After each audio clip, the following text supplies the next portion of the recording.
Survei vs realitas. Menjelang Pilpres 14 Februari 2024, banyak bermunculan survei-survei calon presiden. Mayoritas survei yang dilakukan lembaga-lembaga survei politik itu menempatkan Prabowo Gibran sebagai pemenang. Angkanya sekitar 40-50%. Pasangan Anies Mohaimin dan Ganjar Mahfud ditempatkan di nomor 2 atau 3. Validkah survei ini? Entah. Tapi survei memang bisa diakali. Meski yang disurvei mewakili daerah seluruh Indonesia dengan pemilihan responden di komunitas daerah tertentu, survei bisa ditebak hasilnya, apalagi di tanah air. Kebanyakan lembaga survei adalah dibayar sesuai dengan keinginan sang pemesan. Menurut Denny JA, survei ada dua. Ada survei sesuai dengan realitas dan survei opini. Hasil-hasil survei yang dimuat media massa kebanyakan adalah survei opini. Maka jangan heran tahun 2017 hampir semua lembaga survei keliru. Mereka saat itu menempatkan Ahok sebagai calon pemenang gubernur DKI. Tapi hasil pilgub ternyata Anies pemenangnya dan Ahok kalah. Karena itu, banyak kalangan, baik intelektual maupun awam, tidak percaya hasil survei Pilpres. Mereka mungkin membacanya di media, tapi dalam hati tidak percaya. Dilihat dari kampanye-kampanye yang dilakukan paslon, Anies Baswedan terlihat paling banyak masanya. Ribuan atau puluhan ribu ikut kampanye Anies di daerah-daerah. Mereka tidak dibayar untuk datang. Mereka datang dengan kerelaan hati, baik di Jawa, Kalimantan, Sulawesi, Aceh, hingga Papua. Kampanye-kampanye yang dilakukan Prabowo terlihat di setting sebelumnya. Masa dikumpulkan, kemudian Prabowo ceramah, entah masa itu dibayar atau tidak. Perlu penelitian lebih lanjut. Yang jelas di jalan-jalan jarang yang mengeluh-elukan Prabowo. Beda dengan Anies yang kedatangannya sejak di bandara sudah dibanjiri dengan massa.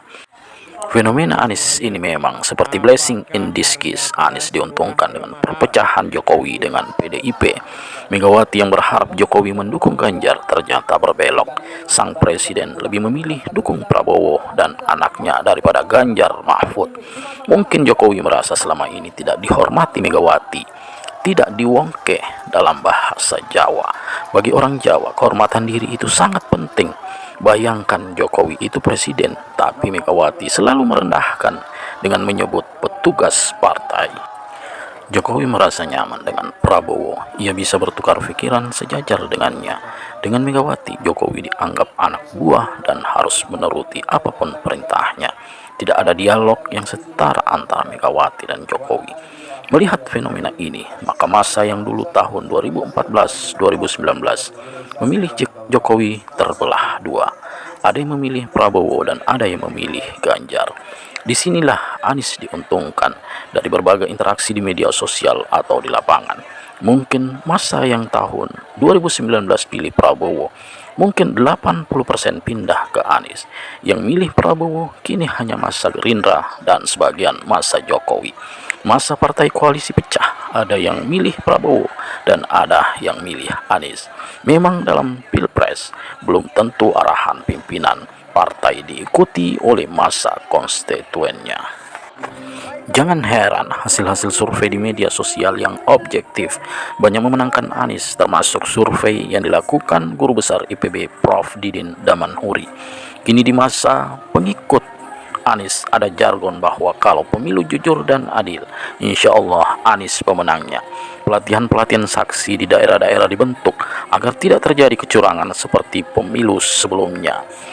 Akankah Anies jadi presiden 2024? Insya Allah beliau akan menjadi presiden di 2024. Wallahu a'lam. By Nuim Hidayat. Sekian, terima kasih.